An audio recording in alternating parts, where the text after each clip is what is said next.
اکثر کسان دغه کوېشن کوي چې د کرپټو کوین او کرپټو ټوکن کې څه فرق دی. کرپټو کوین او ټوکن چې کوم دا کوین او ټوکن کې فرق د بلاک چین دی. کوین چې کوم دا دغه خپل بلاک چین وي او د ټوکن چې کوم دا دغه خپل بلاک چین نه وي. جوړیږي دواړه په بلاک چین باندې او د ټرانسفر چې کوم کیږي دا غم چې کوم دغه شاته بلاک چین وي، خو د کوین خپل بلاک چین وي، د ټوکن خپل بلاک چین نه وي. لکه څنګه بیټ کوین دا، ایتیریم، سولانا داسې نور دي، د هغوی چې کوم دا خپل بلاک چین وي هغه ته مونږ وایو چې دا کوین دي، او ټوکن چې کوم دی هغه د دې بلاک چین استعمالوي، د نورو بلاک چین استعمالوي. لکه څنګه چې کوم دا د ایتیریم بلاک چین باندې جوړ شوي او استعمالوي، سولانا یا چې کوم دا باینانس سمارټ چین وغیره دا استعمالوي.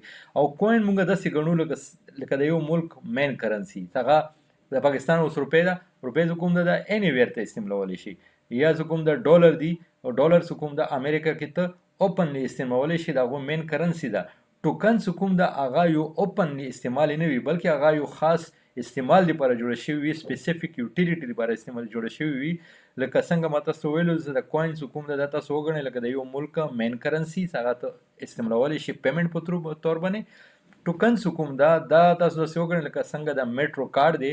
اوس میټرو کارډ دا چې کوم دا یا د پېښور تاسو وګورئ کوم بی آر ټي کارډ دی. اوس د بی آر ټي کارډ چې کوم دا د بی آر ټي سټیشن کې د دې سرویس لپاره ته استعمالولی شي.